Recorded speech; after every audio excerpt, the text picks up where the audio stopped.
Welcome back. You're still watching the AM show. Now let's continue our engagement with political actors and analysts on this make or break parliamentary seating that's happening today. On phone with us this morning is the Member of Parliament for Boku Central, Mahama Ayariga. And thank you so much for joining us, sir. I know you're speaking to us live from the chamber, the makeshift chamber. Now you've been waxing lyrical in terms of the development. You said that you don't take your orders from the Supreme Court and you only listen to what the Speaker will say. And you also said that we shall see on Tuesday. Today is Tuesday. And we know that in Parliament right now, all members of Parliament who are currently there are sitting on the majority side. What do you make of all this happening right now?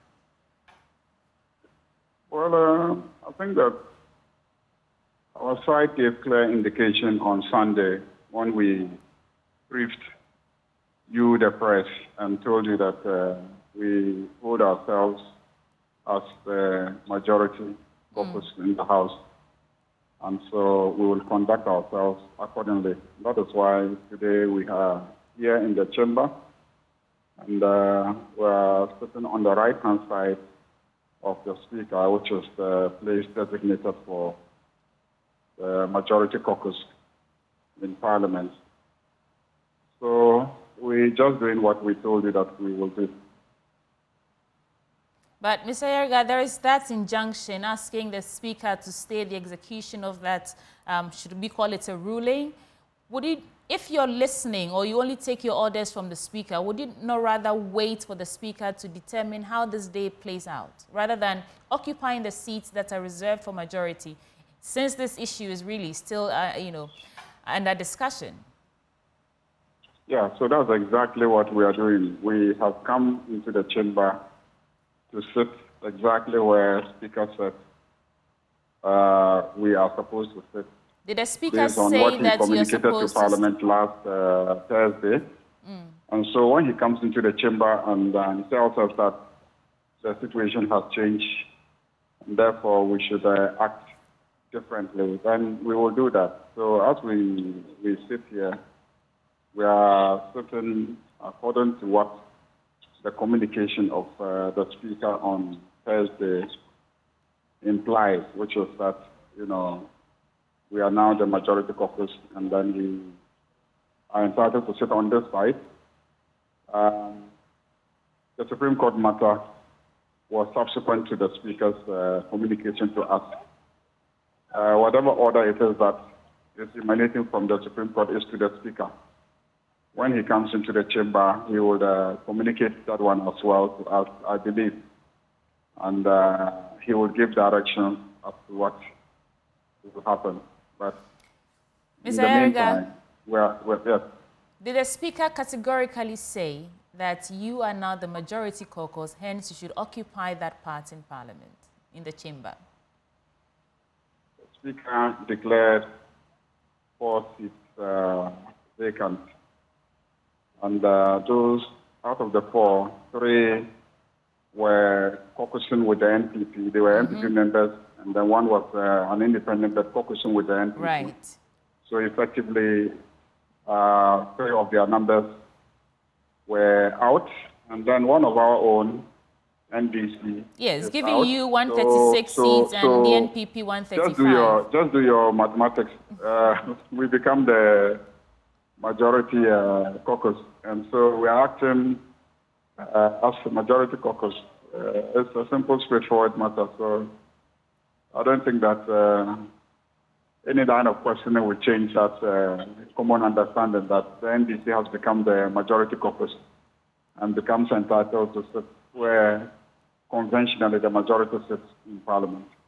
We've had many political actors and stalwarts tell us that the onus falls on the Speaker. If the Speaker walks in this morning and says that we are waiting for the Supreme Court to rule on this matter, and so that you should reverse back to where you sit, which will be on the minority side, what will be your next course of action?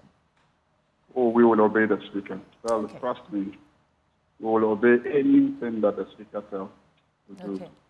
Because, like we said, this whole fight is about the integrity of the Constitution and the fact that it creates 3 arms of government. And the 3 arms, their lines are clearly delineated what they can do and what they cannot do. The kind of protection that the Constitution thinks they must have is also clearly set out. And we're saying that in this instance, our Speaker, his powers and functions are being interfered with by the judiciary. But if he comes in and says he is okay with it and that we should act differently, how can we cry more than the bereaved? We will act according to his directives. So long as we appreciate our Constitution and our standing orders, the Speaker's communication to us Thursday told us that we are the majority caucus.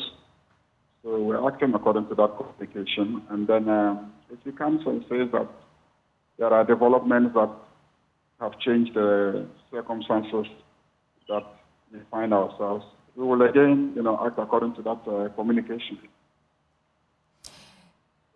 There's this word that we are all throwing around, a showdown that is looming in Parliament this morning. How can you assure us, citizens, and everybody else listening to you this morning, that your side, at least, will not be engaging in anything that could result in chaos? We've heard reports about people who've been bussed to the premises of Parliament, and they're even wearing party colors and party T-shirts. And so I don't know if this has come to your attention yet, but what assurances can you give us, at least from your side, that you have the interest of the Ghanaian people at heart, and at the end of today, Ghana will win without the chaos? Oh, yeah, there's nothing untoward that is going to happen in this chamber today, trust me. I've been in this house for more than a decade and a half, so I know this chamber very well.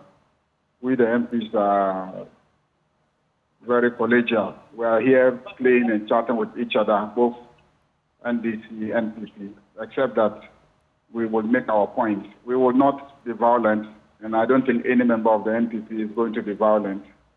And no member of the NDC here is going to be violent. We are sitting quietly and chatting with each other.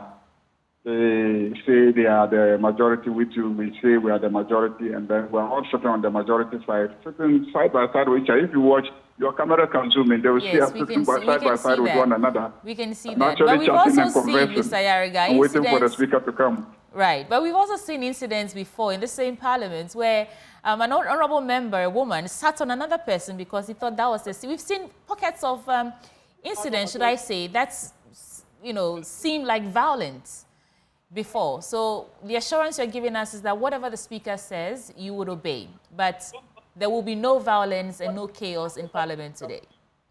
Nobody will go violent. If any woman wants to sit on the laps of a man, it will just create a little excitement, but it will not turn into violence. So I want to assure you that there will be no violence here. Thank you so much. So rest assured, the showdown is not a physical fisticuffs. The showdown is the assertion of the autonomy, independence, and powers of the coordinate arms of government. That's what the showdown is all about. If anybody has used the word showdown, not as in people physically assaulting one another. Okay. But, Ms. Ayariga, there have been reports. We've seen people who've been bussed in NPP colors and from I think the majority chief whip's constituency in Sao Madouejiri, and they are there in the premises of Parliament right now. Has this come to your attention, and how do you respond to that? Are you also bringing your people there? What's the situation? No. No NDC member has asked anybody to the presence of Parliament. I did see pass a writing on it that I'm not on premier or something of that sort. I think it's Coco Senior High School pass with people in MPP paraphernalia. I personally saw it. It's not that somebody said it, but I personally saw it. And last night somebody sent me a text message saying that the former chief whip, now minority chief whip, was passing through from their consequences. So when I saw it this morning, it just confirmed the message I received last night. But, you know, we are not perturbed by that. Nothing's going to happen. I mean, I don't think another employer has the capacity to inflict violence on anybody in this chamber. He just doesn't have the capacity. So we are not in any way, moved by that. We're actually sitting there with him and chatting and laughing about it and asking him what he is doing with the past of what is also just here, and then we're all laughing. So trust me, nothing untoward will happen. We are just asserting our principled position that, what the judiciary did is an unwarranted interference with the powers and functions of the head of the legislature, that is the speaker, and we're taking none of that. And so it's not violence. If anybody is going to be violent, I'm sure that there will be enough capacity to contain that violence. Thank you so much, Mr. Ayariga. Mahama Ayariga is the Member of Parliament for Boku Central, coming to us live in Parliament, that makeshift chamber at AICC. Let's take a quick break. We'll return with more on the AM show. We'll be right back.